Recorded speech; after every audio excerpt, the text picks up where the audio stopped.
ça se terminera à 2h40 par la passivation des troupes. Voilà, donc on va vivre un moment qui est un moment assez extraordinaire pour l'Europe spatiale.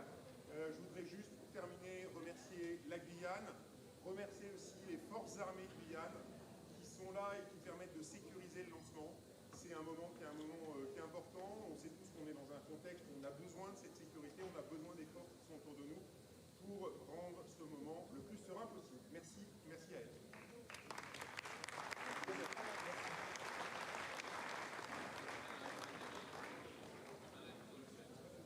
Thank you, Philippe, and a very warm welcome also from my side. I'm the Director General of the European Space Agency, Joseph Ashbacher, and I'm very happy and very proud to be here today at this moment of the maiden flight or inaugural flight of Ariane 6.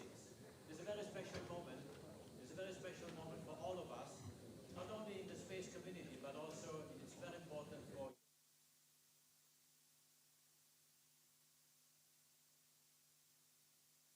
future.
Europe's spaceport and your front row seat to the launch of Ariane 6.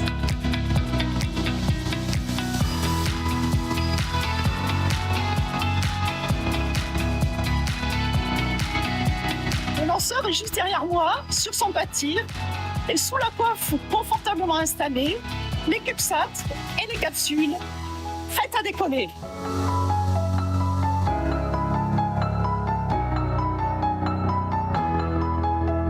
During the next few hours, we will introduce you to this unique rocket, and we will take a look behind the scenes and the teams that made this flight possible. Et nous serons en direct avec vous, ici, au centre de contrôle Jupiter. Je suis Lise Pedersen. I'm Tina Büchner da Costa. Je suis Luce Fabreguet. And I'm Katie Haswell, and we're all delighted to bring you the live coverage for the first launch of Ariane 6.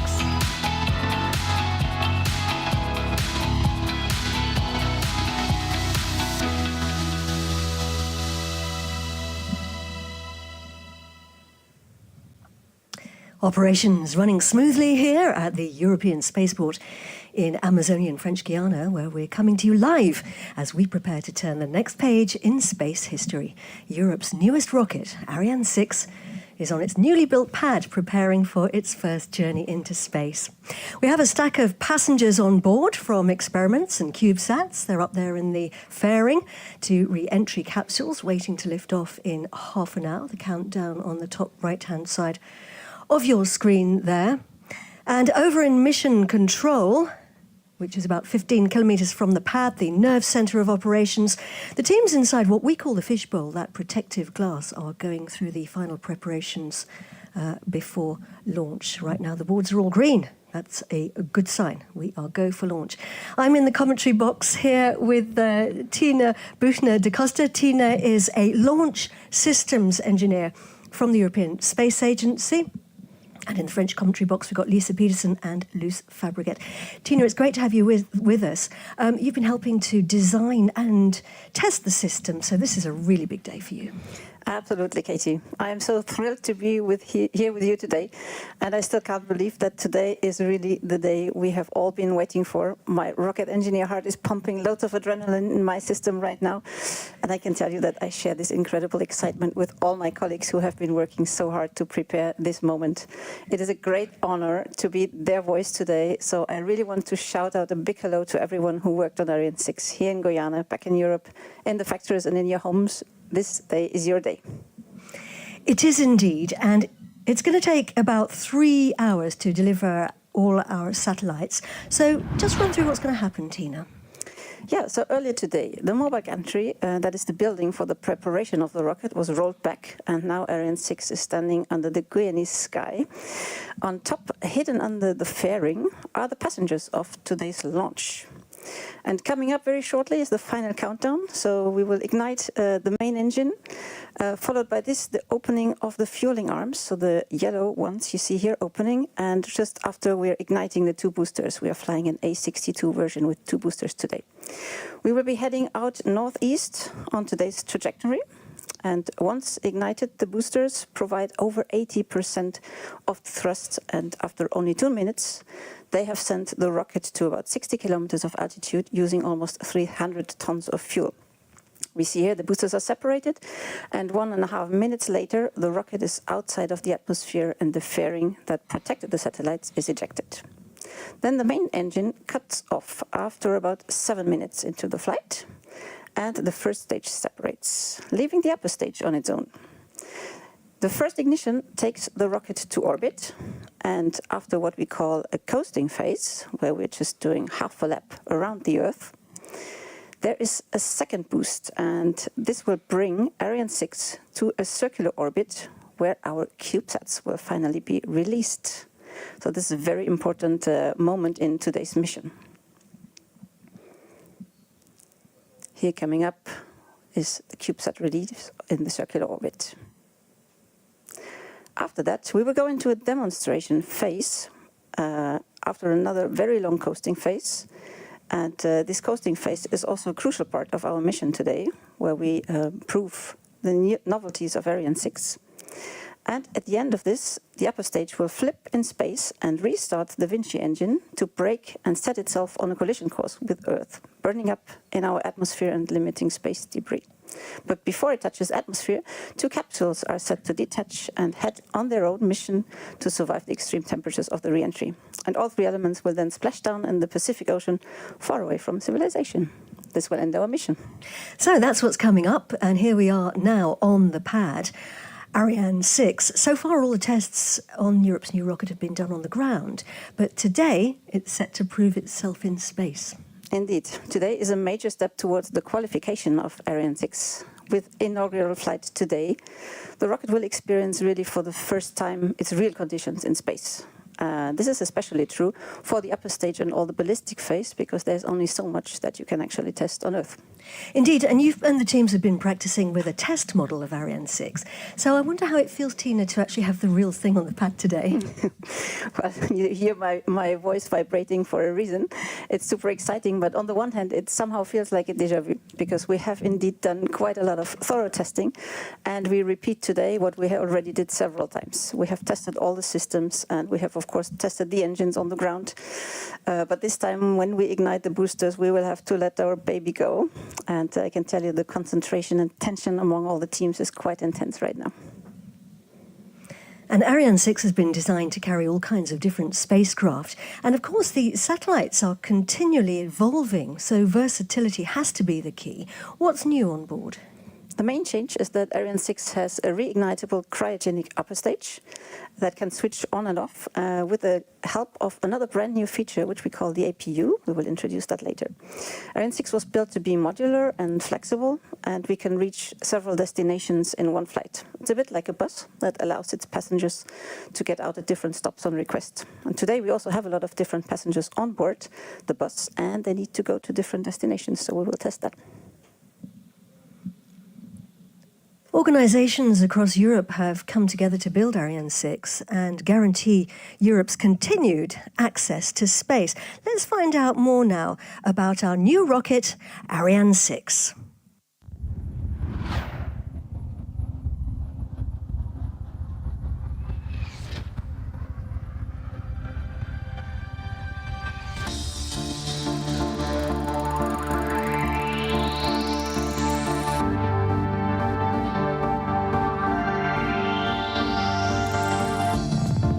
Welcome to Le Muro facility, where we integrate the Vulcan 2.1 engine on the main cryogenic stage.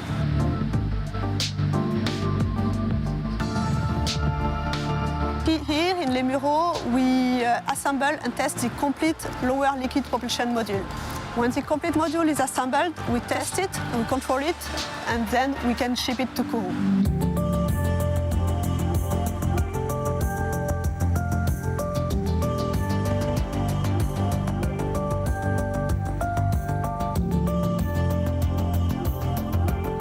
Ariane Group and ESA opted for a very polyvalent, adaptable design for Ariane 6. No compromise on performance and a much broader range of missions.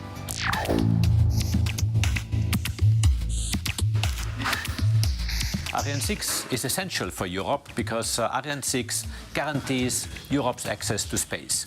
And this is what we need, because we depend on space every day in our daily life, from navigation to weather forecasts, to connectivity, to agriculture, energy, transport. All of these segments depend on space. That means satellites that we have to bring to space, and that's why we need Ariane 6.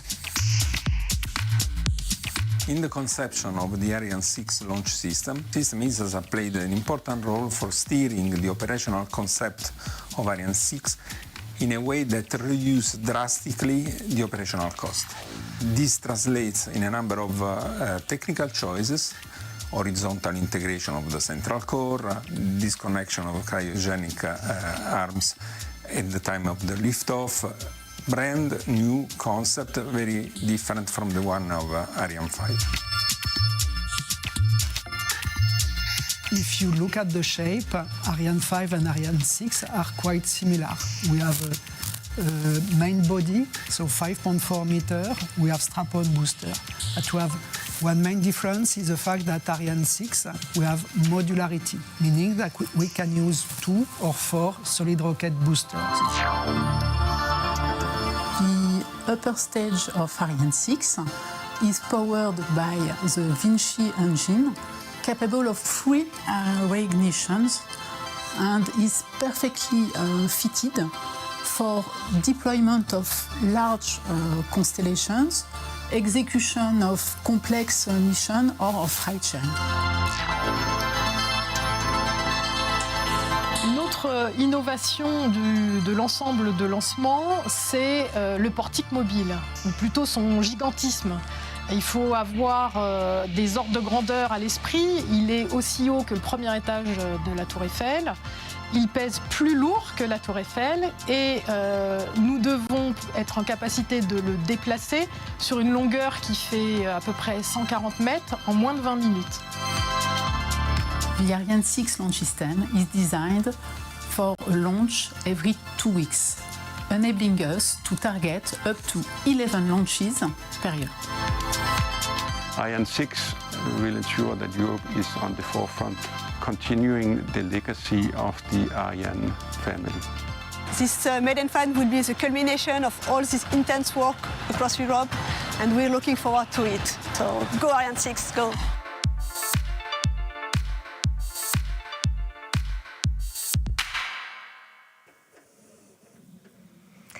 Well, a rocket is nothing without its launch pad, and we've built a whole new launch system for Ariane 6, which really is a massive feat of engineering.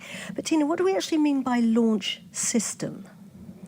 So the launch system, Katie, for which ESA is responsible, is actually the combination of the rocket itself and its launch pad.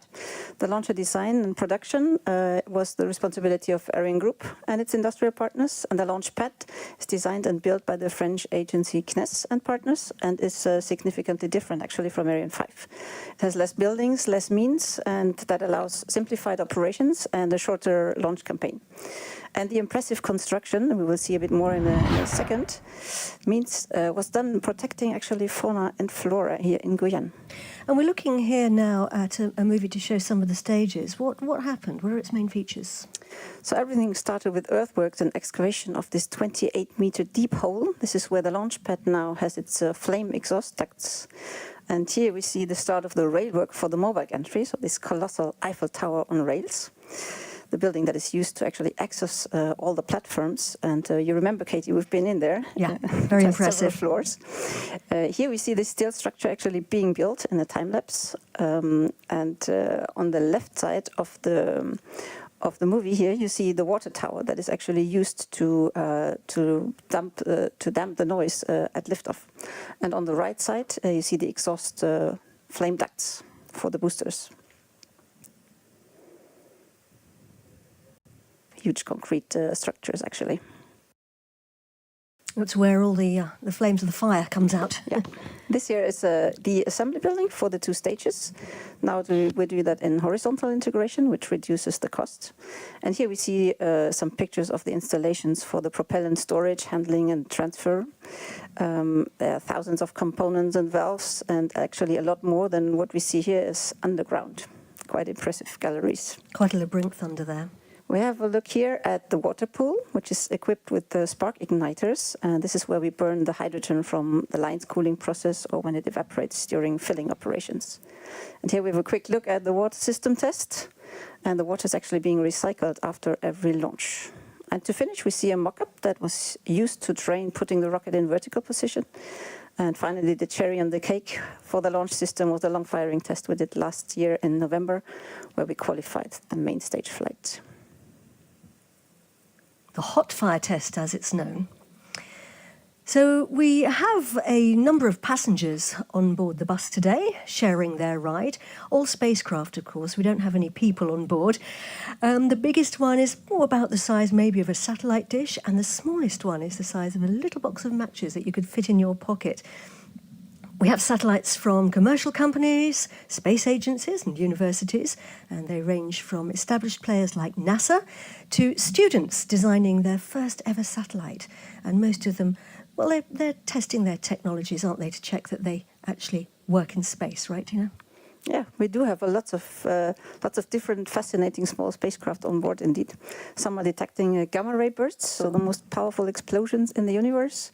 Some are tracking wildlife. We have one checking which materials actually work best to get rid of heat in space.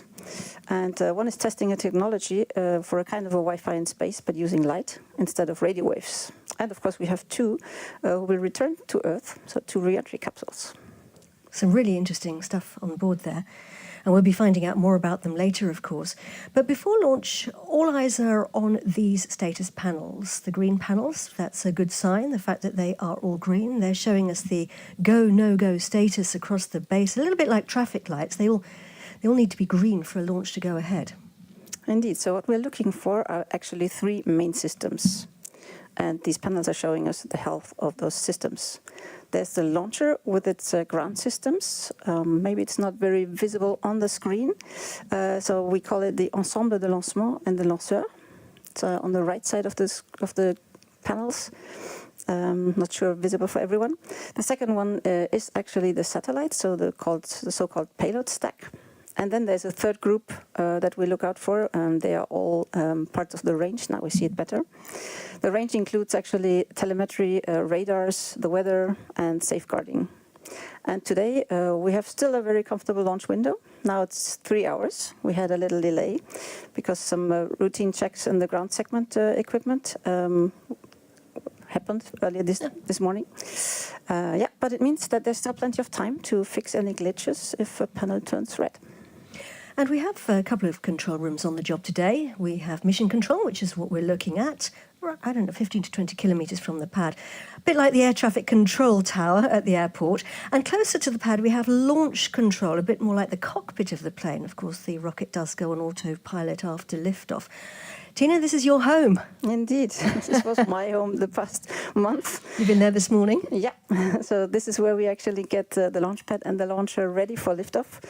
There are 2 teams working here in very close interaction. This is the team doing the actual operations. So these guys are having their hands on the rocket and on the pad, opening the valves, sending in the fuel, switching systems on and off. And next to this room, there's the room for the design authorities, as we call them. So the people who designed the system. Here we have them. This is where I would be sitting. So they see each other and they're separated only by a glass wall. During operations, the designers monitor what is happening in the systems in real time, checking temperatures, pressures, currents, and they see immediately when something looks a little bit unusual or when things go slightly off track. And then they meet and troubleshoot in real time. So this is here what we call on site the bas avant. And they are supported by engineers who actually have the exact same information than we have here in French Guiana, back in Paris, close to Paris. Here they are in Space Code. So all of them belong to the design team in Ariane Group, and they are actually the support office base arrière. It means we can engage more brains to solve trouble if we have some. The more brains, the better. I wonder how it feels to sit in there, Tina. It's an absolute dream job. Right, we have the last weather check coming up. There's our rocket, Ariane 6, standing tall on the pad. We are actually on the Amazonian coast of French Guiana in South America. It's hot, it's humid, it's been raining all morning. The operational teams, they can control a lot of things, can't they, Tina? But not the weather. We're in the lap of the gods. That is true. We can't control the weather, but we can monitor it. And that's actually very important. Weather conditions must be right for the launch to go ahead. So we always have our eyes on the weather. And is rain a problem?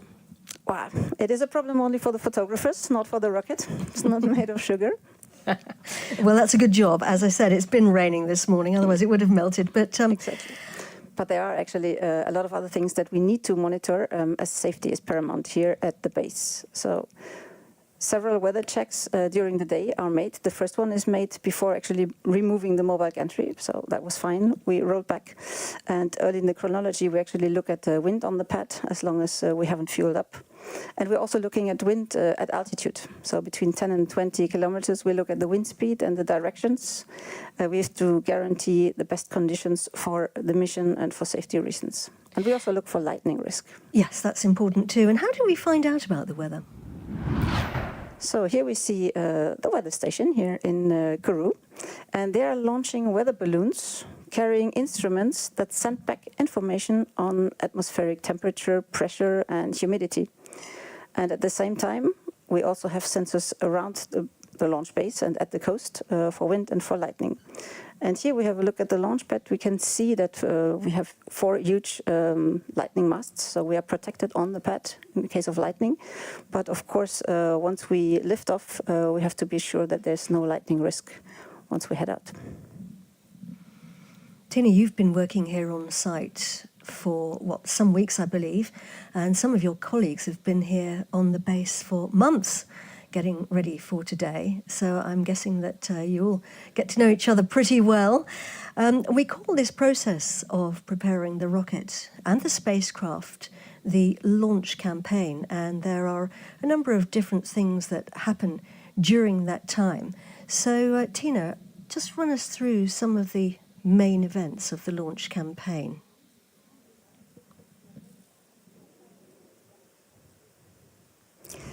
So we have a brand new cargo ship, which is called the Canopy. It's a hybrid wind-powered sailing boat, and this one transported the rocket stages from mainland Europe to French Guiana.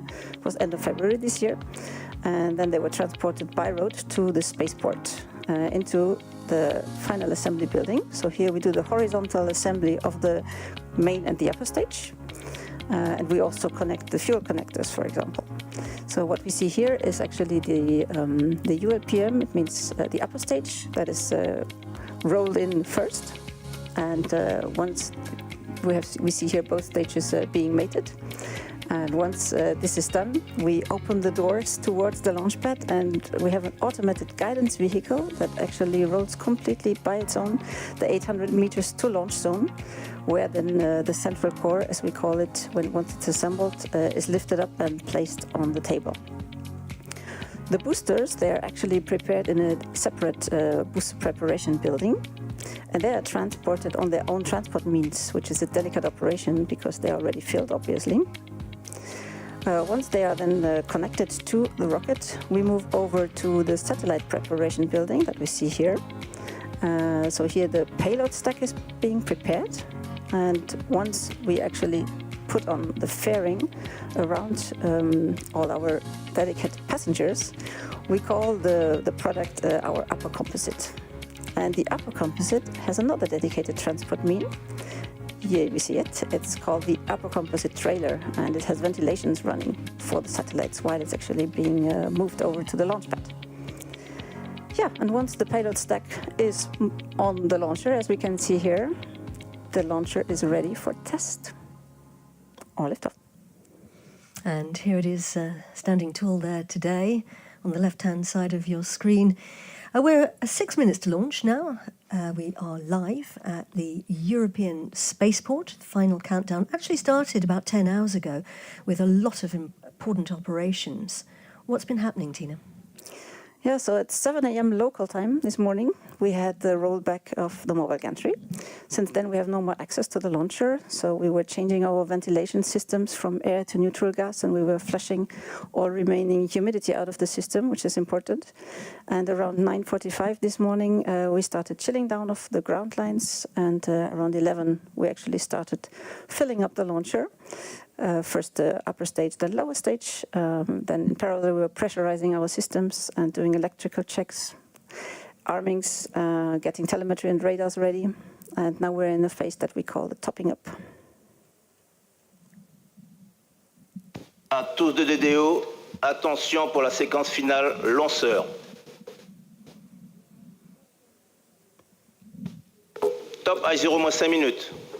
So our Range Operations Manager, Raymond Boyce, has announced the final 5 minutes of the countdown, a very, very important time. We call it the automatic sequence, or the synchronized sequence, because Ariane 6 is now becoming progressively autonomous, and there are lots of really, really important operations during this time. Look at the people there. Here? This is Limero, I think, cheering. Yeah, those operations are actually timed at the millisecond intervals. It's a very impressive list of system checks going on. It's a very exciting moment. So now The controls are actually gradually being handed over from ground to the computers on the launcher. Nobody's moving anymore in the control room because we cannot miss a single operation in this sequence. We stop the topping up, we do a final loading in the tanks, pressurization to flight pressure, we load in the software, we command arming of the safety barriers, and we do the handover. And if anything has to stop, if everything goes wrong in these 5 minutes, we reset the clock back to the 5 minutes. And here we can see the teams at Ariane Group cheering on Ariane 6. Everyone is there. And here the teams in Bremen, Moin Bremen. Everyone is here. Awesome. Yeah. So we are getting close now, concentration levels very high. A number of things to watch out for as we get closer now to launch, and a few things at launch, and a few changes for people who are familiar with Ariane 5. If you look at the top of the launcher, you can't see them very easily from here, but there's two yellow things clamping on at the top 3/4 of the way up. We call those the cryogenic arms. What's their job, Tina? There's a better shot of them. Yeah. So we are fueling the rocket with liquid oxygen and hydrogen that we send through these arms, and the propellants actually have to be kept at very low temperatures. Liquid hydrogen at minus 253 degrees, and liquid oxygen at minus 180. And we still lose some of these propellants through evaporation. Right now we cannot really see it because we are in daylight. Otherwise, you would see smoke coming out. So we need to top up the tanks until the last seconds, and we do the exact same thing that we do here on the upper stage, as you can see, also on the lower stage. Here we have the pictures of the lower stage, actually, the fueling system on the lower stage. And so these massive fueling and pressurization systems, they will be disconnected and retracted at liftoff. It's a command that is sent just 300 milliseconds before we send the command to ignite the boosters. And another thing to look out for now, just before liftoff, is at 7 seconds before liftoff, the Vulcan engine will be ignited, and that allows us actually to check it is running smoothly before we ignite the boosters. And once the boosters are switched on, of course, we lift off. There's no holding us back. And another thing that you might see are the plume effects of these boosters. So the extreme heat of the booster waves onto the launch pad need to be managed. And here we have a look at Vulcan, so we will see it firing up in a minute. This is the main Vulcan engine on the main stage. Indeed, indeed. And we see here that we are getting a bit lonely in Jupiter too. Everyone is yes, all the teams to the terrace. Everyone going out onto the balcony to watch the launch in real life. We're getting close now, coming up to the 1 minute mark. The range operations manager getting ready to call that out. À tous de DDO, attention pour moins d'1 minute.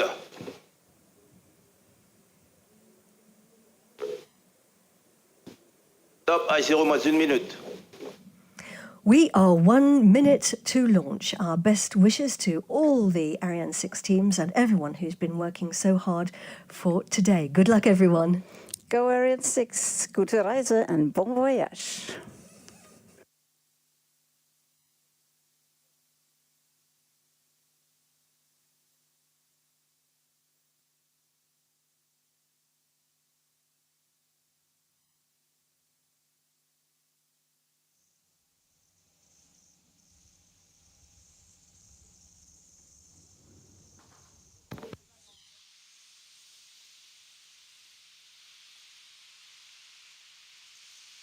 À tous de DDO, attention pour le décompte final.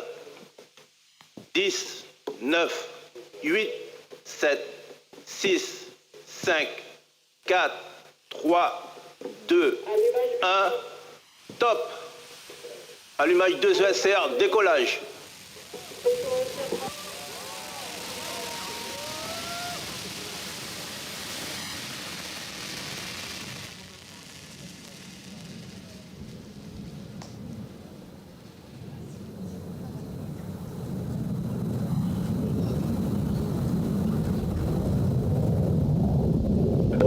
Nominale. Trajectoire nominale.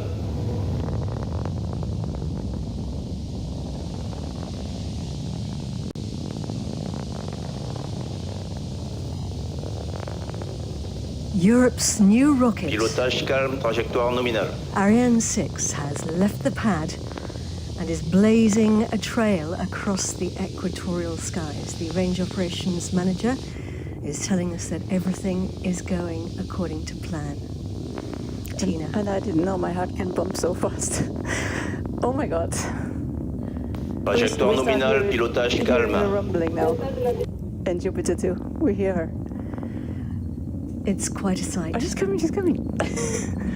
Oh my gosh. This is happening. It's the most incredible feeling. We're on the edge of tears here in the commentary box because this is a big day and a big moment. Trajectoire nominale. Actually, the building's rumbling around us now. And look, these are the live images from the cameras on board. We're looking at the booster. We're looking down. We're looking downwards. One of the two boosters, we can see the flames coming out of that booster because, of course, the Position de la télémesure pour la station de Saint-Jean, propulsion nominale. boosters are doing all the work. He's telling us that everything is going according to plan and everything is nominal. And look at the visibility. We might even be C'est able nominal, to see the trajectoire separation. nominale.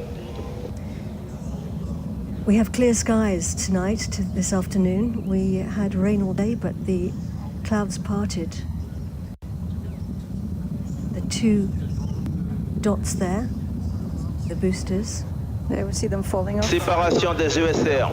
Confirmed, we have booster separation. So, wow, that's the first clapping here that we see. What a beautiful liftoff. And our cameras on board. Propulsion nominale, trajectoire nominale. These pictures are coming in with a 20 seconds delay, which is why we have them now. Look at this, how they fall off. Wow. Amazing, amazing. So these boosters, they have transported us 60 kilometers high. And we can see that dot is Trajectoire nominale. telling us that the trajectory is normal, everything going according to plan. That's the engine on the main stage that you can see there. And we've got a camera inside now. What are we looking at here, Tina? Oh, we're looking so back down at the Earth. This was actually a camera inside the interstage, so we will be able to see when the lower stage separates. That's coming up. But now we have actually lost half our mass already because the boosters have burned almost 300 tons of fuel in 2 minutes. Pilotage calme, trajectoire nominale. Everything nominal, And as we're the range getting- operations manager says. Yes, and we're getting close now to the next thing, which will be the jettisoning of the fairing being the nose cone of the launch vehicle, which is where the passengers are sitting. Séparation de la coiffe. You even see the, wow, that's amazing. We had confirmation there that the fairing has been jettisoned. Yes, so the fairing that was protecting our spacecraft withstands all the pressure and the heat, and once we stuck out the nose out of the atmosphere, we didn't need her anymore, and it has been jettisoned. So what we're looking at now is the main stage, which is what we're burning on the right hand of the screen. Us, and this is the live camera from orbit, and we see the fairing falling off there. And amazing pictures. You see how it twists? I believe, Tina, that I'm right in saying that's Trajectoire what nominale, we- propulsion nominale. Exactly. And we also see on the screen on the right side actually the telemetry. So on the top you see the trajectory. So in green the planned trajectory, and in yellow the actual flight trajectory, everything going nominal. So you have altitude over time. And in the middle you see our ground track. You see exactly where we are over the Earth. And on the right side you see our altitude. We're already in 140 kilometers. Trajectoire distance nominale, away il reste from moins de where we 3 are, minutes de and Vitesse propulsion is the du speed, Vulcain. 2.4 kilometers per second, and the main stage is operating. It is, and you can see it here. It's a great big tank of fuel. Indeed. So it is a 32-meter high cylinder, weighs 23 tons when it's empty, and it can carry 154 tons of cryogenic propellant, supporting the upper stage and the boosters. For our technical audience, we don't have any common bulkhead anymore, so we have now 2 separate tanks. And this makes the handling of the pressures a bit easier than on Ariane 5. And it's burning a very powerful Propulsion engine. nominale, trajectoire conforme à l'attendu. He's telling us that the Everything nominal. trajectory is normal. Exactly. Yeah, Vulcan engine is now simplified, mainly for cost reduction reasons with regard to Ariane 5. The nozzle manufacturing is completely different, and the gas generator is made of additive manufacturing. Il reste moins de 2 minutes de propulsion du Vulcain. Telling us that there's 2 minutes left of propulsion on the Vulcan engine.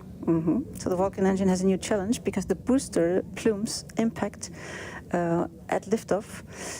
They're actually so high that the thermal protection around the nozzle actually had to be beefed up a bit, and we have tiles now around the nozzle, and the nozzle itself also has a new manufacturing method. So it's a more simple and cost-effective design right now.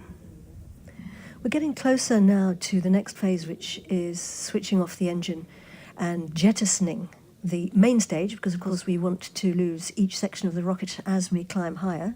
The lighter we are, the faster we go. So we're separating the next stage, but that's actually quite a complex process, isn't it? Indeed, because you have to detect first that the rocket is actually ready for separation. This is done by the guidance algorithm. And afterwards, the Vulcan engine is cut off. And 6 seconds later only, we will see separation of the stage, initiated by pyro commands. And we do that by actually extending a set of springs.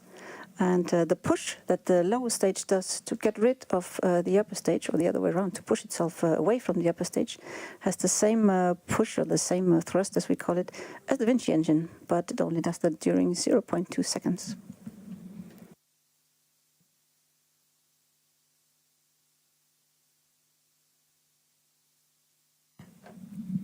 Getting close now to what we call MECO, main engine cut-off. That's coming up in a few seconds.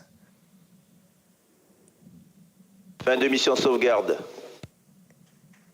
Telling us that the safety mission here at the Space Centre is now finished. We should be seeing something. Extinction du moteur Vulcain. We have confirmation that Vulcan has switched off. Séparation LLPM. And the lower stage has separated, so he gets these informations before we can see them on the screen. So, allumage du moteur Vinci. And Vinci was ignited. Wow, that's a very, very, very important moment of this mission. Congrats to Bremen and to Vernon. And we have applause here. Clapping here in Jupiter. Yep, happy faces. The upper stage. You see the lower stage. Propulsion nominal. In our onboard cameras. Wow. Will we see the Vinci engine also firing up?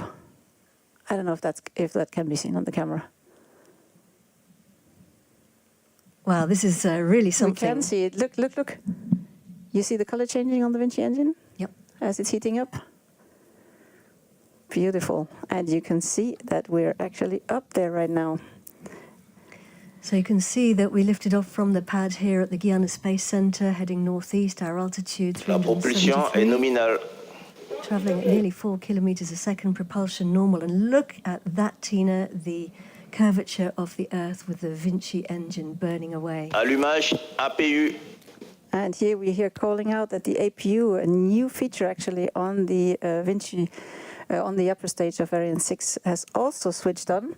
So there's a lot of good news coming in here, because the big innovation actually of Ariane 6 is, of course, the reignitable Vinci engine. It can switch on and switch off, and it does that by the help of the APU. Pilotage calme, propulsion nominal. So both are running as planned.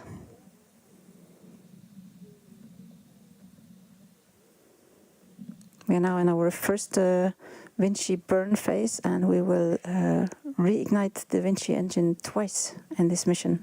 A big shout out here for the Franco-German cooperation. The upper stage is designed and built by Ariane Group in Bremen in Germany, and the engine was designed in Vernon in France, and the whole stage has been put under test in Lampolshausen on a brand new test bench designed by the German Space Agency, the DLR. And that's an immense effort, immense team effort to get this test done. So they're all going to be very happy. The first Ariane 6 is off the ground. Let's take a little look now at what's coming up for Europe's launchers in the future.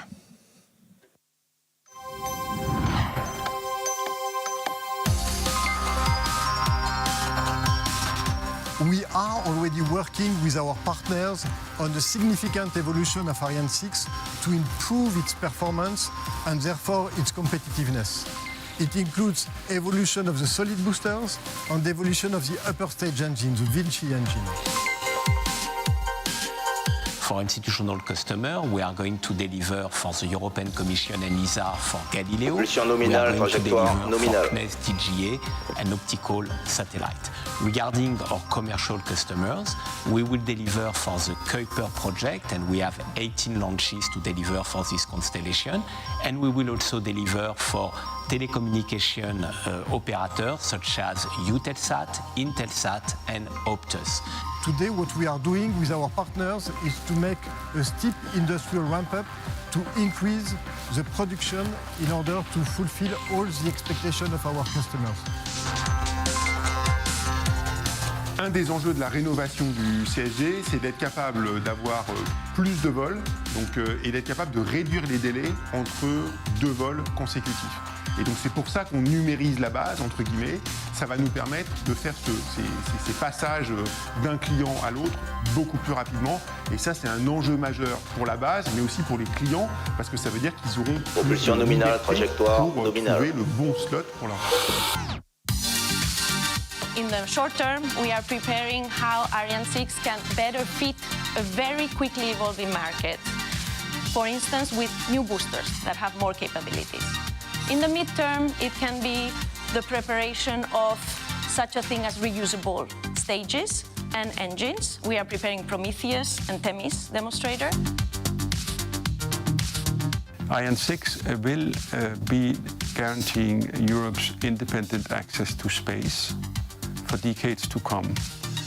It will launch missions to the moon, cargo to the surface of the moon, and it will launch our scientific satellites, such as Envision to Venus. The role of ESA will evolve. Acquisition de la télémesure par la station de Santa Maria aux Açores. Paradigm shift for Europe, something that we very proactively pursue is part of my strategy to really change ESA, transform ESA, but also space in Europe. And yes, this is something I'm really looking trajectoire forward to. nominale.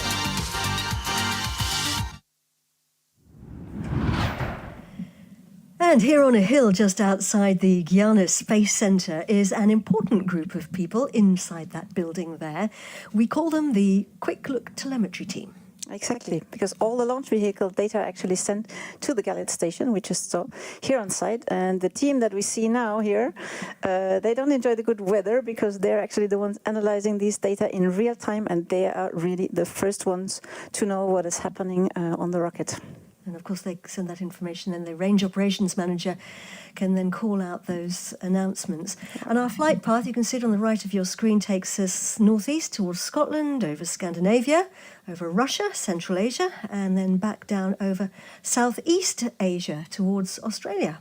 And we've picked up the signal at the Santa Maria tracking station in the Azores. We have that confirmed. Indeed. So we're controlled by the Azores station now, and this is part of Portugal. So let's shout at Boa noite, Portugal.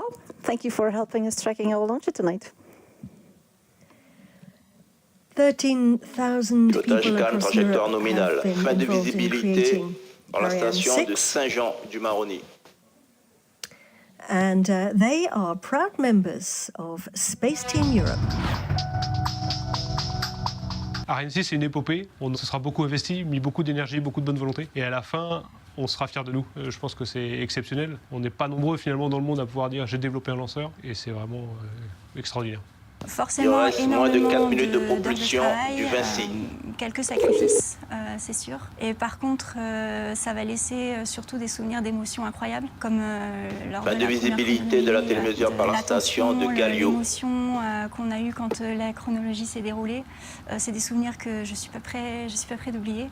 C'était le 2.1, les opérations que l'on a fait pendant toute la nuit avec cette adrénaline qui nous maintient éveillés, qui nous permet de rester concentrés pendant des heures et des heures sur les opérations que l'on déroule. Donc c'est quelque chose aussi qui est vraiment hors du commun par rapport aux autres métiers.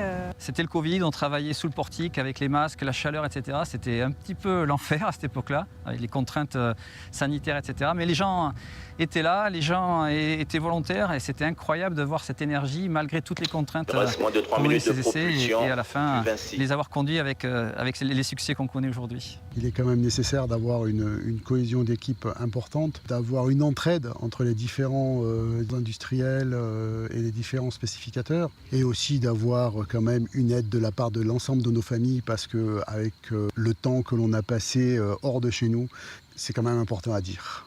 Le bilan que j'en tire de mon expérience Ariane 6 est positif, très positif. Donc il y a eu des moments de doute. Et ce que je retiens personnellement, c'est que même quand on doute, il faut chercher du support auprès des collègues. Il y en a d'autres qui doutent. En fait, on doute tous. On est tous pareils. Il faut avoir confiance en soi. Et ensemble, on peut vraiment aller très loin. Et on le voit avec Ariane 6, c'est qu'on y arrive humainement.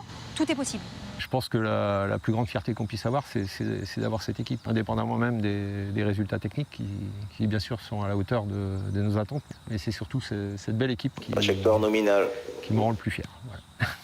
Constitué des différents industriels, différentes personnes, différentes nationalités, Ariane 6, c'est vraiment l'image de le Space Team Europe. Alors go Ariane 6.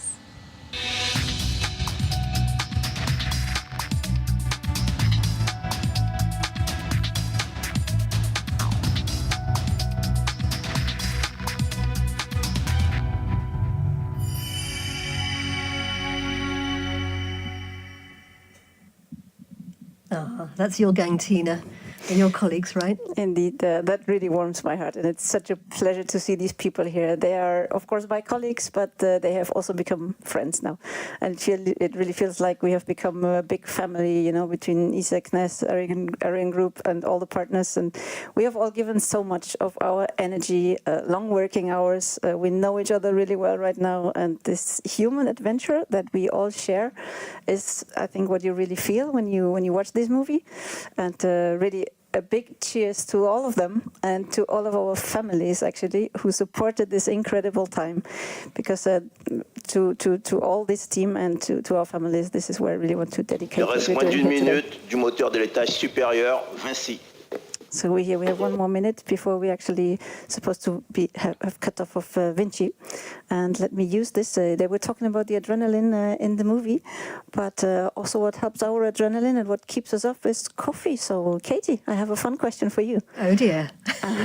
How much coffee do you think was ordered and drunk in the Launch Control Center in the past 2 years, where we did early testing of the rocket? I can only imagine you're going to tell me it's an awful lot. We have actually done the calculations based on our statistics of orders, and it was 600 kilos in just over 2 years. Oh my goodness, Tina. You lot drink a lot of coffee. That's what it takes to move a rocket up.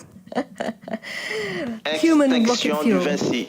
We just had the confirmation that Vinci actually cut off. Another big round of clapping here in Jupiter. Congratulations. Fantastic news. And we are where we should be at a speed of 7.56 kilometers per second, as you can see here. Everything nominal.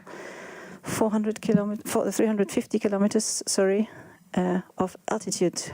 And travelling at nearly 8 kilometers per second, ladies and gentlemen, boys and girls, per second. And so that's the first major accomplishment. L'orbital à l'extinction du Vinci est nominal.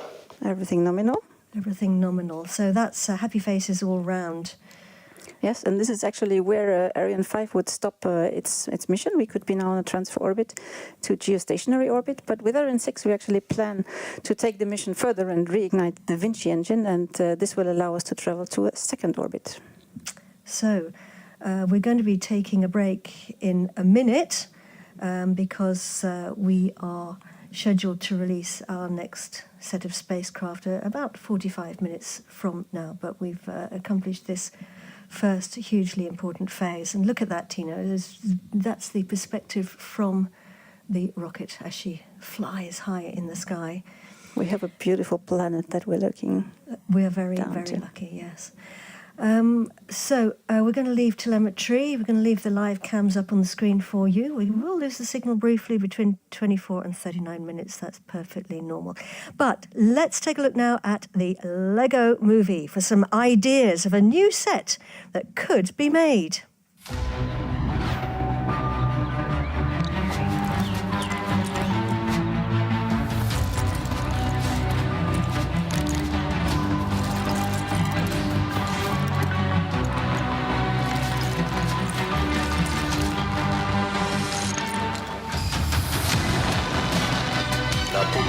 est nominal, le pilotage est calme.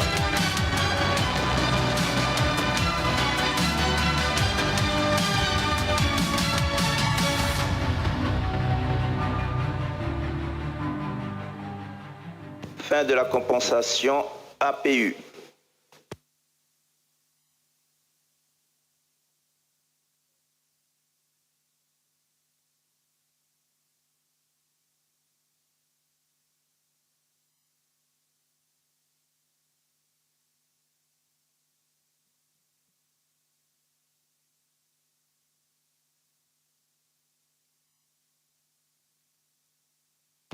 Orbite atteinte à la fin de la compensation APU est normale.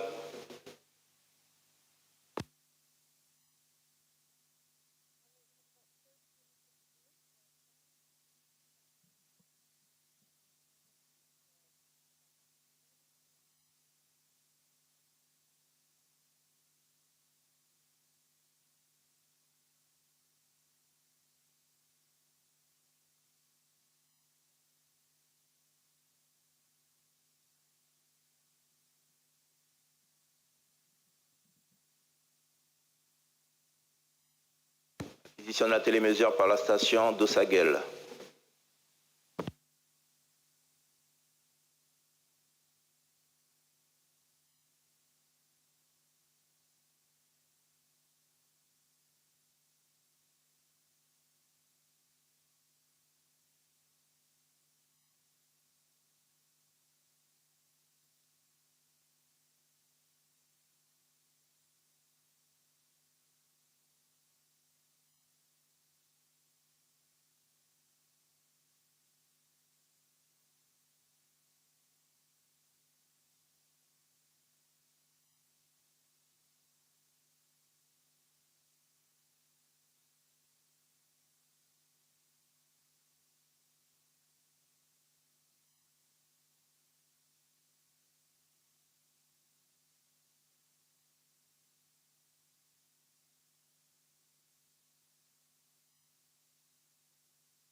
Pas de visibilité de la télémesure par la station de Santa Maria.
Acquisition de la télémesure par le satellite TDRS.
Propulsion nominale.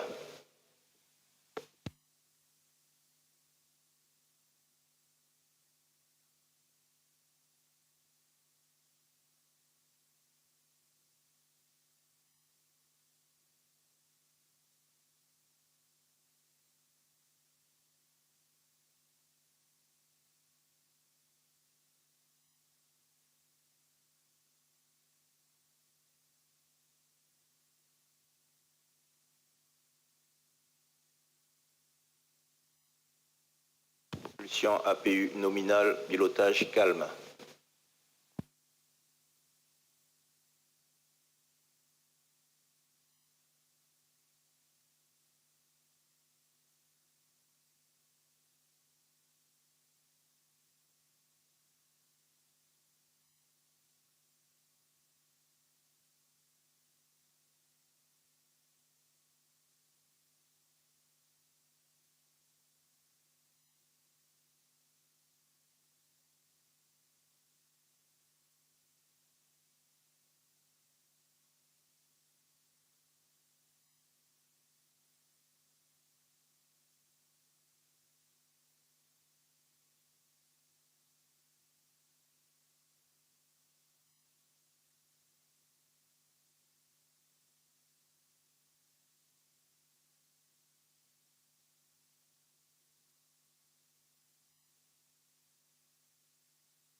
Propulsion nominale, pilotage APU nominal.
Propulsion APU nominale, pilotage calme.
Acquisition de la télémesure par la station de Lucknow.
Propulsion APU nominale.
Fin de visibilité de la télémesure par la station de Lucknow. Acquisition TDRS.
Propulsion APU nominale, pilotage calme.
No.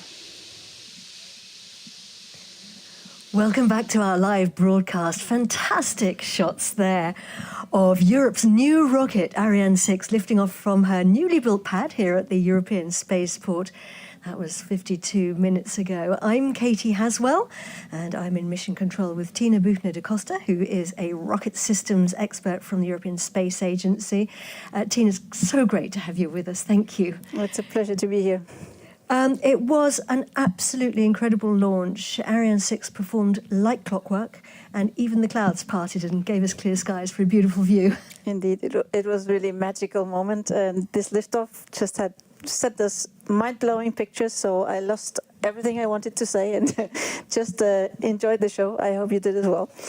We could see the separation of the two boosters. We are flying an A62 today, so with two boosters, we could upgrade to an A64 version with Ariane 6. That we actually separated 2 minutes into the flight. Then we saw the fairing opening, revealing our numerous passengers to the environment of space. And a bit less than 8 minutes into the flight, we had separation of the main stage and the first ignition of the novel Vinci engine on the upper stage. The Vinci engine then burned for about 10 minutes, and since then we've been in coasting phase, which will last about 38 minutes. And right now everything is nominal, as we heard also during the break. And soon coming up is the second boost, so the first re-ignition for the Vinci engine. And we were tracked by Lucknow in India, hello India, during the break, and are now getting close to the north coast of Australia, actually. Indeed, and if anyone who's not familiar with the information on the top of the screen, we've got on the left-hand side the trajectory, that's the planned trajectory, and the white cross is the actual position of the launch vehicle. And then on the right-hand side, you can see our altitude, 550 kilometres above our planet, heading to low Earth orbit. We've travelled nearly 19,000 kilometres if you were to draw a straight line across the Earth from the pad, and Vitesse is our speed, nearly 8 kilometres per second. So we've been coasting without the engine for about half an hour now, but that doesn't actually mean that nothing's happening on board, is it? Because we have a new addition, and you did mention it earlier for Ariane 6, right? Yes, so you're right. At the moment, the Vinci engine is off. But when we are in coasting phase, the auxiliary propulsion unit, the APU, is actually running, and we heard the DDO saying that it's running nominally, which is very good news. And this piece of equipment is what makes Ariane 6 so versatile, as it is the key to the reignition capability of the Vinci engine, actually. What it does, it uses fuel of the two main tanks and can create a small thrust, a constant thrust, as it has two little thrusters mounted on the rear side of the upper stage. So what does it actually do? We need to manage three things to prepare the reignition. One of the things is the tank pressures. Second thing is the tank temperatures. And we also need to look for the position and the quality of the fuel. And so to illustrate this last point, position of the fuel. The fuels on board, they actually, once we are in orbit, behave exactly like astronauts that would be floating in space, so they would be floating all around. And this is not exactly what we want them to do, so we need them to stay close to the tank bottom to be able to guide them then towards the engine for reignition. It's a little bit like if you were preventing your champagne glass from spilling while you're running. So this is a bit the job that it actually has very to important thing to be able to do. Don't lose your champagne. So the APU actually creates a little bit of artificial gravity. And the second point I mentioned was about temperature. We need to avoid the propellant evaporating because that would mean a loss in performance. So while the sun is shining on the rocket, it heats up the tanks, and if the propellants then touch the tank walls, Acquisition d'un télémesure par la station de Nunorcia. So we have acquisition of New Northa in Australia. Hello, Australia. The second job of the APU is actually the tank pressure management. And this is the scheduled moment here for the switching on of the Vinci engine. Deuxième allumage Vinci. Wow. We have confirmation that Vinci has switched back on. That means the APU has also done its second job in repressurizing actually the tanks, which was what I was about to explain. Amazing, amazing. So we could save a lot of helium actually on our upper stage. Propulsion nominale. Yeah, propulsion is nominal. Yeah, we could save a lot of helium. Inspection du moteur Vinci. Because this is actually done by the APU. Amazing. So that means that we are now in a circular orbit around the Earth at 577 kilometers altitude.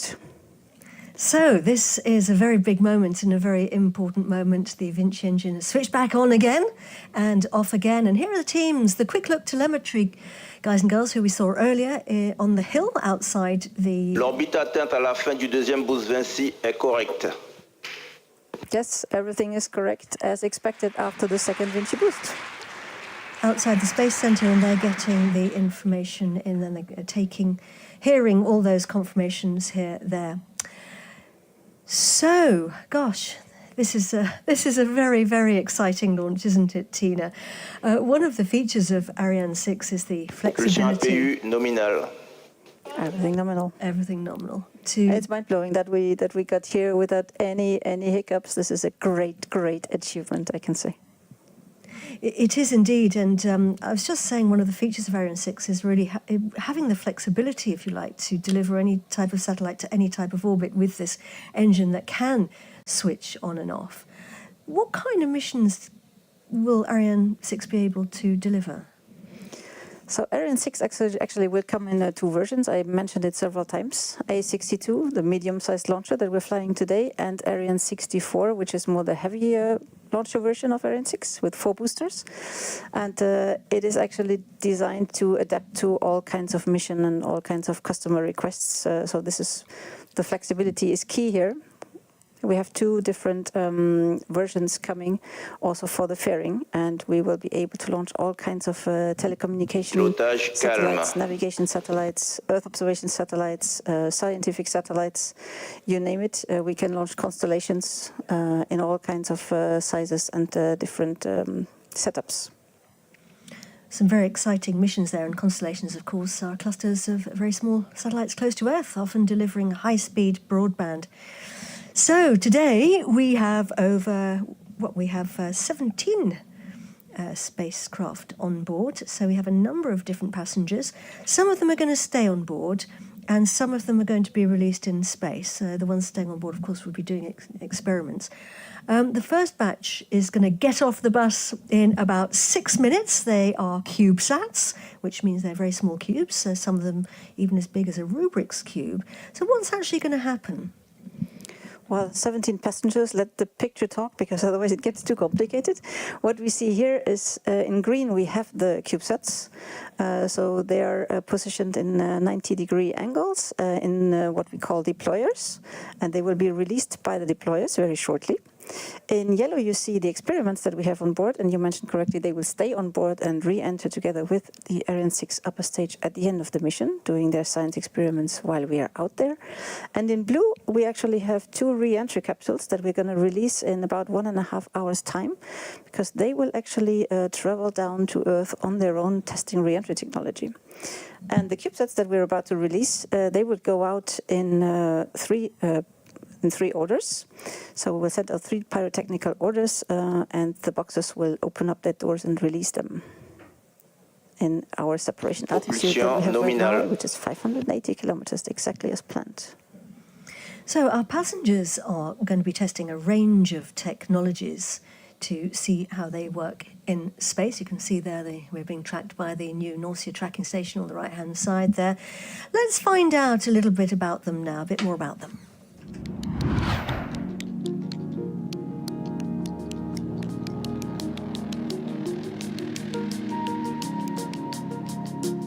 Four satellites will contribute to Earth observation and safety. CubeCat-4 will detect several types of weather phenomena and also analyse land and ice coverage using the reflected signals from global navigation satellites like Galileo. Robusta 3A will measure the accumulation of water vapour over the Mediterranean Sea to forecast extreme rain that could lead to flooding in the south of France. The small OOV cube will track wildlife in remote areas, sending data to scientists in real time. Despite its small dimensions, it has other goals like testing new perovskite solar cells, a wide-angle camera and an L-band radio system.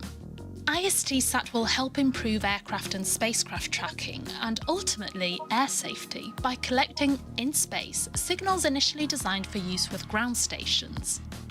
4 of our passengers will study the mysteries of space science. the NASA Kourou CubeSats will measure radio burst emissions from solar eruptions, such as flares and coronal mass ejections that drive space weather. Further into space are gamma ray bursts, the brightest and most extreme explosions in the universe. GRB Beta will be a testbed for a range of new technologies essential for future gamma ray burst detection. Some of our youngest operators are space amateurs, aged from 15 years old. Their PariSat experiment will study black body radiation by finding the best materials to dissipate heat in space. Data on the temperature of its 8 different square plates will be transmitted to the Kourou ground station in Sweden. Younger still are the high school students who designed Peregrinus to study the correlation between Earth's magnetic field and solar activity, in particular the intensity of X-ray and gamma radiation. The next 5 passengers will develop and test new technologies for the benefit of future rockets, spacecraft and satellites, and ultimately life and infrastructure on Earth. ESA's YP-SAT will record visual data and scientific measurements from Ariane 6's baseplate during the separation of the fairing and deployment of the satellites. Ariane will test new open-source hardware and software for the benefit of CubeSat and amateur radio communities. Manœuvre d'orientation en cours au profit des charges utiles. Sidlock, our smallest passenger on board, will enable communication between satellites to help make space safer. LiFi, or Life Fidelity, is a wireless communication system that uses light pulses as a data transmitter and could simplify communication between different parts of the rocket. The production of complex structures in space could be a massive asset for space missions, and Replicator will be the first mission to 3D print in open space. Now the 2 deployers. For its first flight on a European launcher, EXO Launch will deploy 4 of these passengers. And for its first launch ever, Ravi will deploy 3 of the CubeSats and will carry with it the handprints of Spanish children who proudly support its mission. Students or professionals, newcomers or established players, these missions all share the incredible experience of flying on Ariane 6's inaugural flight. So, go Wow, I'm so impressed to see the science that has actually gone into this and with these small missions, what you can actually do. And it's totally fascinating how young our scientists here are. And imagine what an opportunity to be on this first flight of Ariane 6. Imagine being 15 and being part of all this adventure. It's incredible. It's wonderful. And a big shout out to you guys as you're watching now, getting ready to see your babies being released into space. Getting close now to the upstages, getting ready to deliver our first batch of little spacecraft in just over a minute, our 8 CubeSats. Exactly. And they, as we said, they sit in the little containers, the deployers, and the doors are still closed.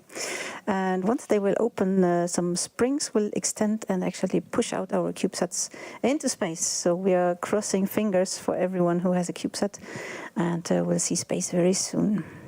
The upper stage, and we heard that confirmed by the range operations manager, has done the orientation maneuvers that were necessary to be now in the right direction and pointing to where our CubeSats actually need to go. And the APU is switched off in order to avoid that we actually collide with the CubeSats. Very important. Extinction APU. Now we have the confirmation. It is actually turned off, the APU. So now our CubeSats are ready to be released. They're going to be released in 3 waves. Yeah. First we will see OOV Cube. Bye-bye. Curium 1. Bye-bye. Robusto 3A. And we have initialization of YP-SAT. La séquence de séparation des CubeSats. And Peregrinus. Second separation was CubeCat 4 IST-SAT. GRB Beta. Initialization of Sidlock and PariSat. And the third one was separation of Kourou and Replicator. And since everything happened in 9 seconds, we have the onboard camera here with a certain delay. So here they go. 1. We obviously can't see all the separations because we have only one camera looking up there. Big cheers and lots of clapping. Very, very happy faces here in the Jupiter control room. Début de séparation des CubeSats. And we have confirmation that all of them were actually separated. It's very exciting. Wow, look at this. I have to tell you that the atmosphere here in the Jupiter Mission Control Centre is absolutely electric. Actually, no one is in their seat anymore. They're all standing up there. Yeah, clapping, some whooping, absolutely over the moon. This is a remarkable achievement for all the teams. Hats off to all involved getting this far on the first flight. Congratulations to Ariane Group, CNES, ESA teams, and all the partners involved in all the 13 countries in Europe. This is really something to be proud of. Give your families a huge hug for supporting the tensions and the years of hard work. Absolutely. Indeed, years of hard work, problems solved, sleepless nights endured, kilos of coffee drunk. Exactly. A lot of time also without the people who were actually here on site in Kourou preparing this launch, being away from their families. So thanks to everyone out there supporting this. Absolutely. So we still have 2 more passengers on board, and we are going to be releasing them. They are our 2 re-entry capsules. Tina, do you want to tell us a bit more about those? Yes, so these capsules, they will actually test the technology for returning to Earth through our planet's atmosphere. And it will take now over an hour and a half to get actually to this next bus stop where we want to release them. And they will be seeing the heat of re-entry once they are released from the upper stage. And we will reignite the Vinci engine once more because we will deorbit and leave no space debris out there. So for sustainability reasons, Ariane 6 is actually designed to clear up the orbit and re-enter after the end of the mission. Very important. What goes up must come down. And we actually do come down in the South Pacific, 1,500 kilometers from inhabited areas. So it's the spot with the least populated spot on Earth here. It's called the Nemo Point, actually. Aha.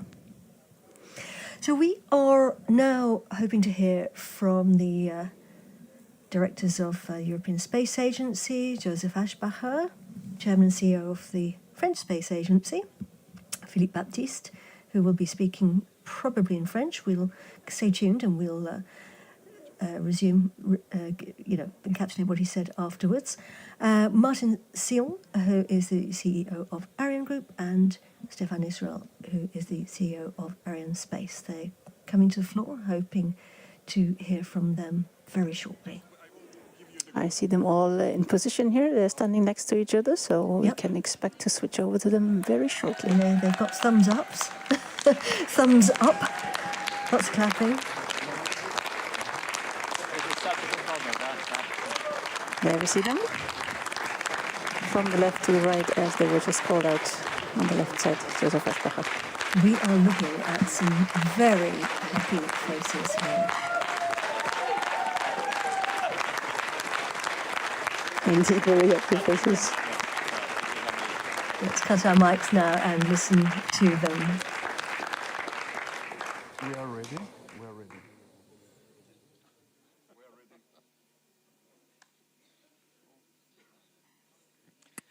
So very warm welcome to all of you who are listening here in different establishments, also of course here in Kourou. It is electric here. There's such a good mood. There's such a fantastic feeling here. But let me really just express a few emotions from my side. A big thank you to all of those people who have worked on this launcher. We are making history now. We're making history. We are succeeding. We still have a bit of work to do, just to be very precise, but we have made very important steps. We had the third separation command of the payload. We had the APU, firing and cut off. We had the upper stage firing cut off, the Vinci engine. Everything is nominal. Everything is going so well, and this is such a beautiful moment. So thank you, industry. Thank you, task force members. Ariane Group, Ariane Space, CNES, we have been working together with my team of ESA. Everyone has been really giving its best to make this a success. It's a historic day for ESA. It's a historic day for space in Europe. It's a historic day for Europe because this powers up Europe, because we need the data from the satellites that our Ariane rocket will launch in the future. So big thank you, big day to celebrate from our side.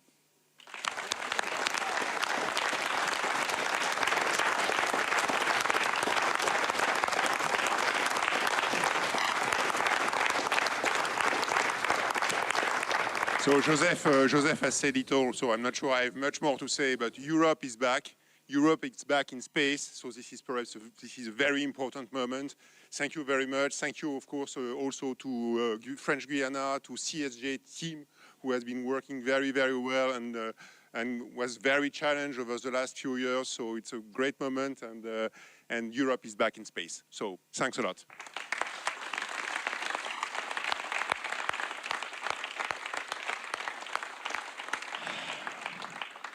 So good afternoon, good evening in Europe. Today, Ariane is back.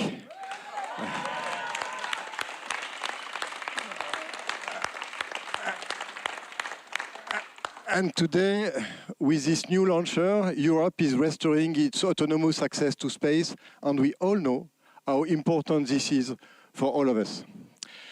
But what I would like to share as a feeling is first my sense of relief. It's quite visible after such a success, but also a sense of pride for all the teams who have been working for this program. The thousands of rocket makers from Ariane Group, from all the European industrial partners, from 13 countries who have been working tirelessly on this program to overcome the challenges. It has been a difficult program, and their work enables us today to see such a brilliant success. So I'd like to congratulate all of you, to thank all of you, and really I'm proud of your talent and your dedication. Second topic, because you've got customer here, is that now we have to ramp up production to serve our customers. It is already ongoing, and it starts by a next launch before a year end, and this will be another interesting episode in the saga. And the last topic I'd like to mention is that the mission is not yet completed.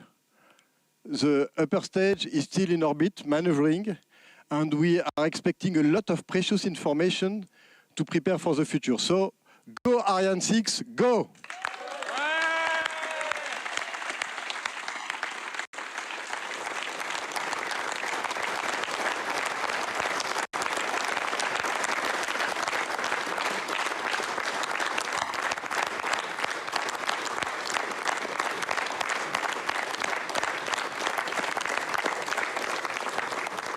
So I want first to thank all the member states who have participated in the funding of the program. We have here former Minister Geneviève Furazo, we have Anna Christmann, space coordinator in Germany, and it would not have been possible without their continuous support. So thanks to all of the member states of ESA who made this success possible.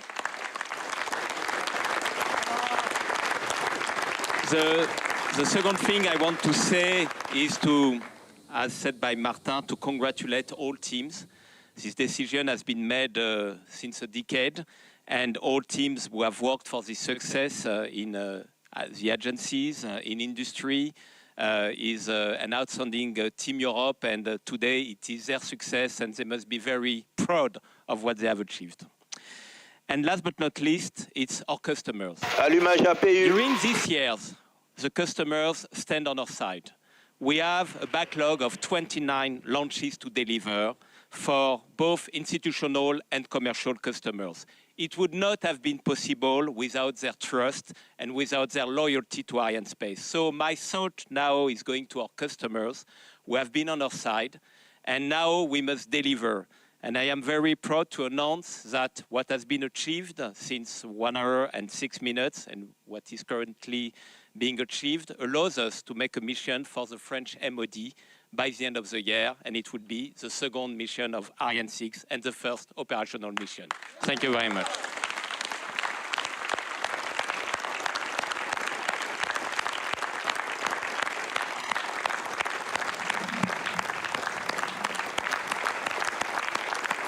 So, Europe is back, powered by its new rocket, Ariane 6. Congratulations to all the teams. You can really see the relief here and the recognition for the teams. And I'm very happy that the big bosses share this, actually, because the team effort that has gone into this was simply amazing. And I think they they expressed it very well. Now you see more and more happy faces, and they're turning in all directions to congratulate each other. What we heard also calling out, the range operations manager said that the APU actually already switched on again. This is, let me call it, another major achievement, and there are many more to come in the ongoing coasting phase. So I don't find words to count the major milestones anymore that we could have achieved here today. It's mind-blowing. It's fantastic. So we are going to take now a break because our next passengers are going to be released in about an hour and 25 minutes before we get to the next bus stop to release them into space.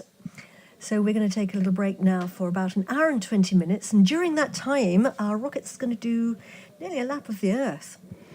Yeah, and while it's doing this lap of the Earth, it's actually doing a lot in the so-called demonstration phase. So this is a very important phase that we won't comment on right now, but this is a very important phase for the qualification of Ariane 6.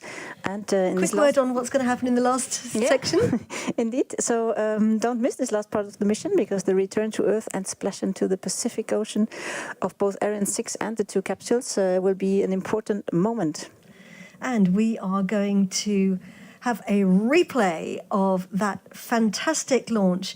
Join us after that in an hour and 20 minutes to find out about the mysteries of Space Case and Bikini. Now watch the replays.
À tous de DDO, un peu de calme s'il vous plaît. La mission n'est pas finie.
Hello again and welcome back. We are 2.5 hours into the inaugural flight of Europe's new rocket, Ariane 6, from the European spaceport in French Guiana.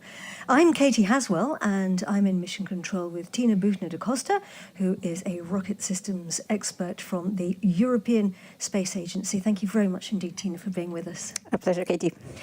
A very quick recap. We lifted off from the pad at the European Spaceport in French Guiana. You saw those beautiful pictures. It was a perfect launch. And we have gone through and completed a number of very important milestones. But during the break, you will have seen that on the telemetry on the right-hand side of your screen, that's the trajectory of the launch vehicle at the top of the screen there on the right, that our launcher is off its planned trajectory. Tina, can you talk us through what's happening?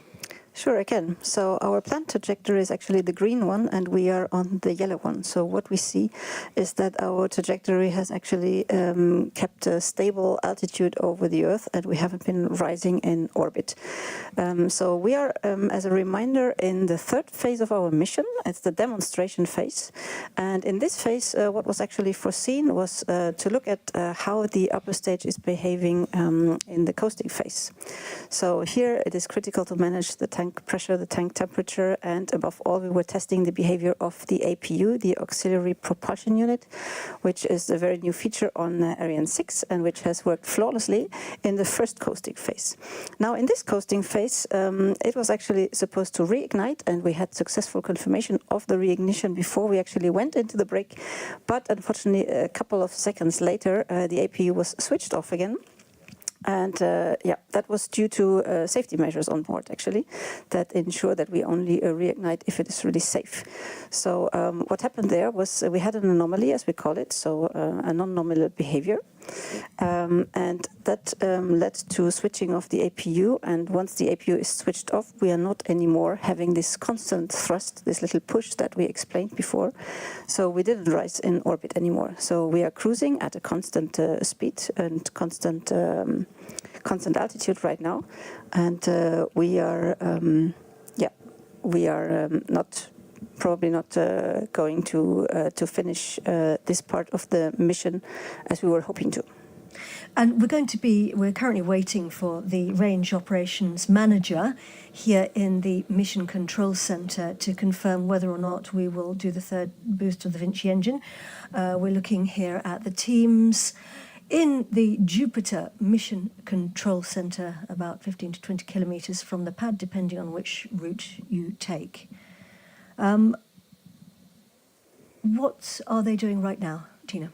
Well, I think there's a lot of communication going on right now, because the people who are actually seeing what happens on the launcher, they are sitting out in the Galilean station, so they're receiving the launch vehicle data, analyzing the data, communicating back and forth with our support teams in Europe, analyzing what is happening and what is the best way actually to finish this mission safely, because safety is paramount. So we don't want to leave any space debris, and they're right now deciding what to do next. And once this decision is done, we will hear from the range operations manager.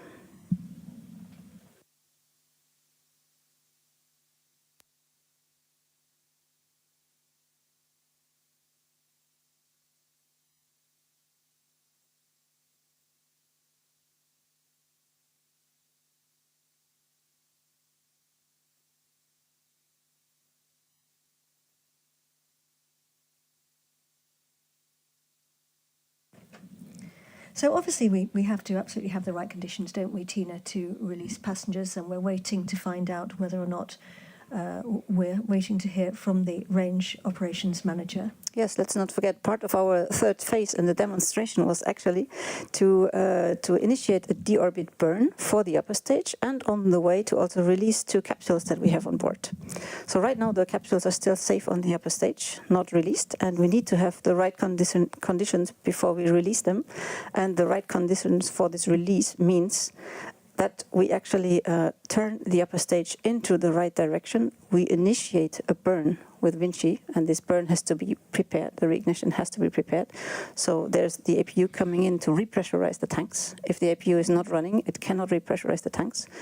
And if we don't do this braking burn, it means we will not be on our deorbiting trajectory safely facing the Earth for re-entry.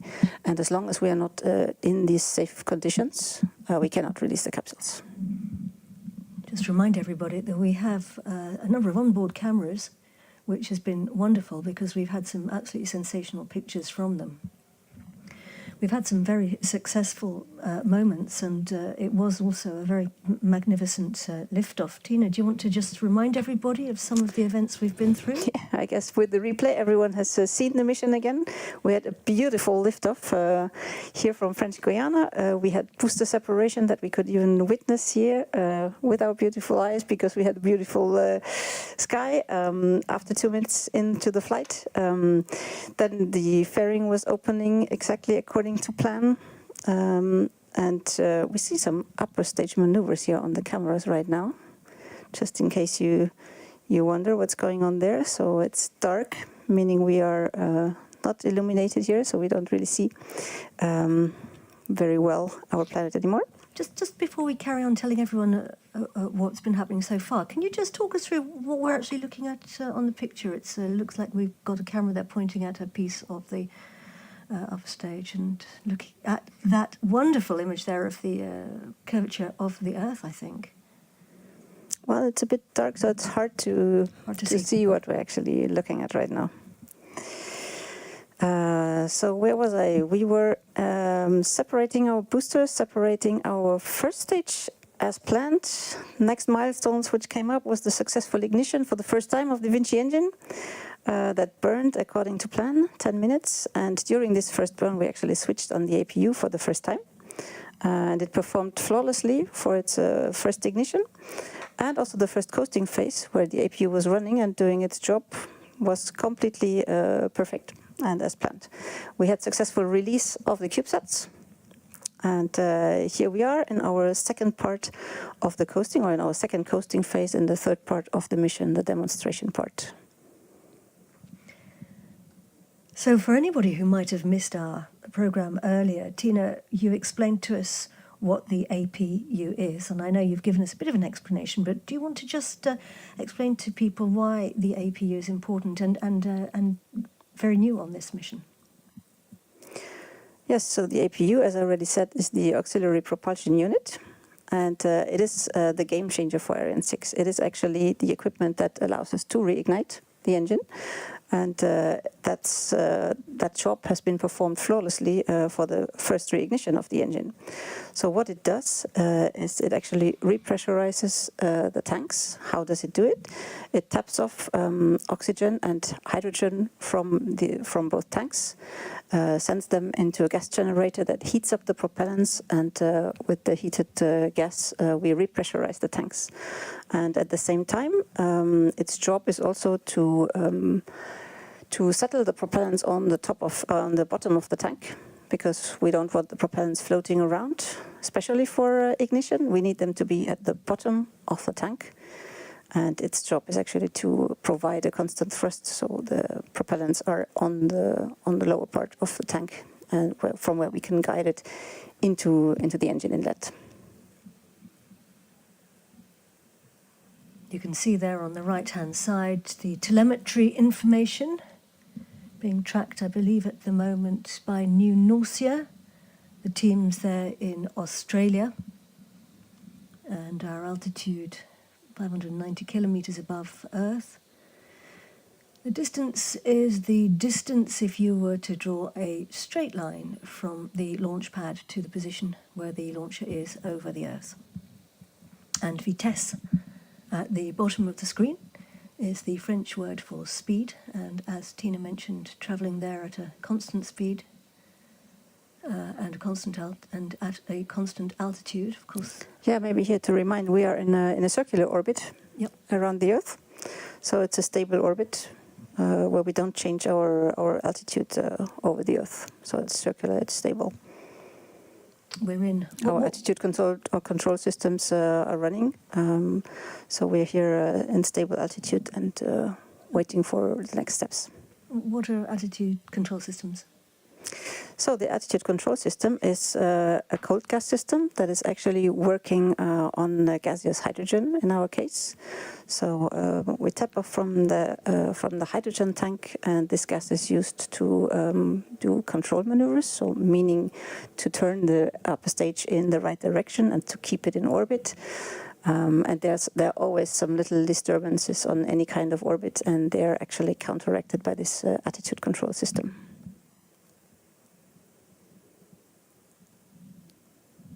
teams here in mission control. The glass you can see is special glass. It's for protection. In fact, it's so thick that when you bang on it, people can't actually hear you banging.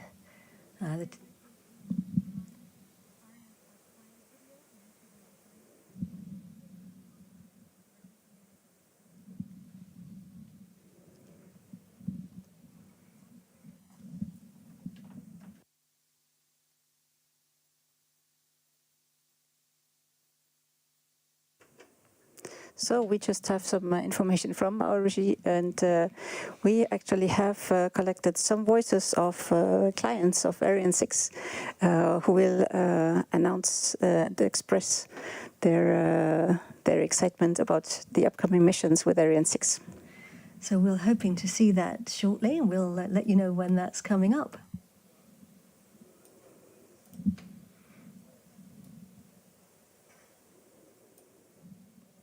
In the meantime, we're looking here at the teams, as we said earlier, in the Jupiter Control Centre.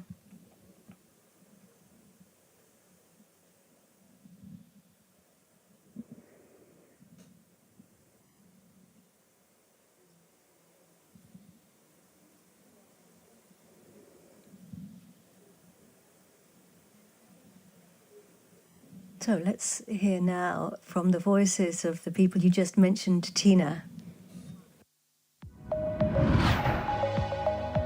A European space dream comes true with Ariane 6, the embodiment of space innovation, conquering the stars with this inaugural flight. The European Commission, the EU Agency for the Space Programme, the French Directorate General of Armament, the DGA, as well as Amazon, Intelsat, to name but a few. These long-standing partners have all chosen Ariane 6 for their upcoming missions. A partnership with Ariane Espace built on a historic trust in the Ariane family. Our customers say it all. Intelsat is the world's foundational satellite communications company. DGA is kind of unique institution. Its main mission is to provide equipment to the armed forces and to prepare the future of our defense system. Our mission is to deliver high quality, affordable connectivity to customers around the world, especially communities in unserved and underserved parts of the world. We provide safe and secure Galileo and Diagnos services. The Commission is responsible for shaping the Union's space strategy and managing the European Union space flagships Galileo for satellite navigation, Copernicus for Earth observation. Ariane Space is doing its launches from the European Union territory, and that underscores our common goal to strengthen the EU's space capabilities. Well, you know, we have a kind of special and long-term relationship with the Ariane family of launchers. They're extremely performant. Ariane 6 was selected for the anticipated technical performance, quality, and reliability of the launch platform. We are looking forward to launching Galileo satellites with Ariane 6. The success of Ariane 6 is key for our European capability to access space. It's an enormous undertaking and something we simply couldn't do without the innovation and commitment that Ariane Space and our other launch partners demonstrate. We expect the best. We expect professionalism, we expect agility. That the Ariane 6 performance will be steadily increased in line with Ariane space planning. Timely, effective, and performant launch services. And this is why we have chosen Ariane Espace and Ariane 6. Our work together supports thousands of jobs and suppliers in Europe, the United States, and French Guiana, and our partnership will have an impact that extends much further. Today, Ariane 6 successfully lifted off in Europe's spaceport in French Guiana on its inaugural flight. This sets off a new era of autonomous European space transportation, bringing a more affordable, flexible, and high-performance access to space. Altogether, with you, our partners, customers, and friends, we are kicking off the success story of Ariane 6. Go Ariane 6! Go Ariane 6, go! Go Ariane 6, go!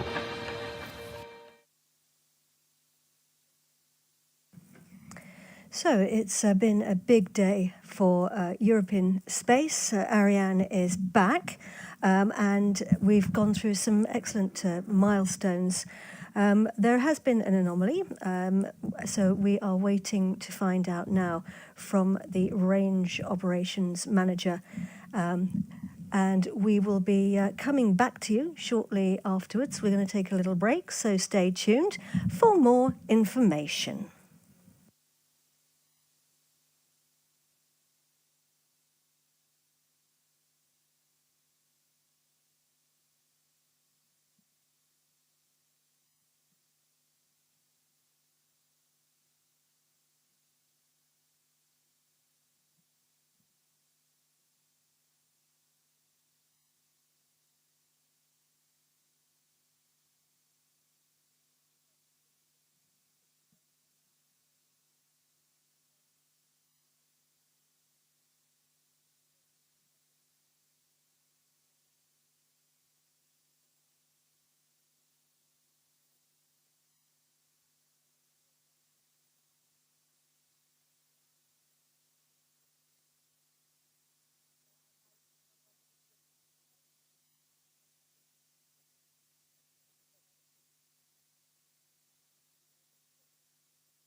Well, it looks like we're not going to hear from the range operations manager right now, Tina. Yeah, indeed. So, Katie, but there is actually a press conference coming up, and we might hear some of the explanations directly during this.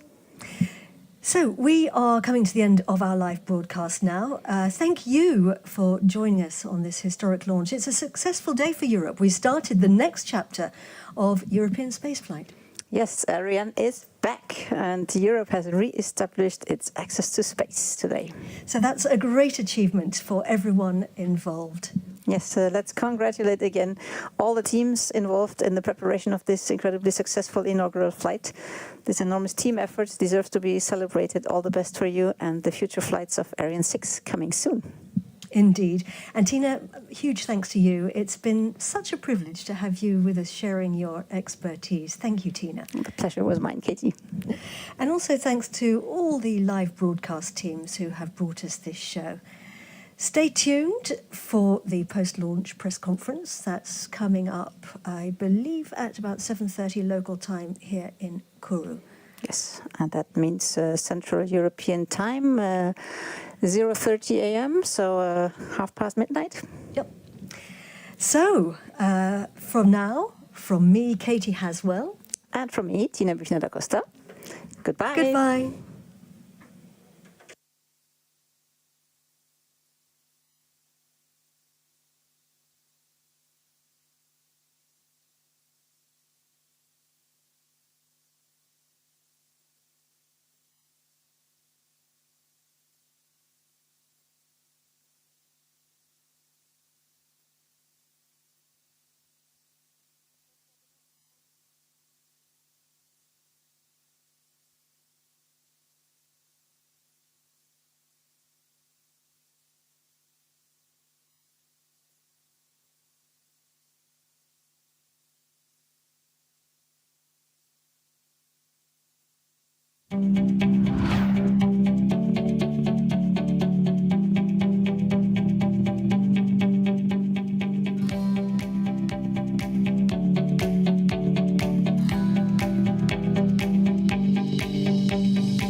À tous les vidéos, rassemblement devant le MIO pour la photo de famille, s'il vous plaît.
À tous de DDO, donc reprise de la mission, c'est pas fini. La ME et RTM ont encore besoin de travailler.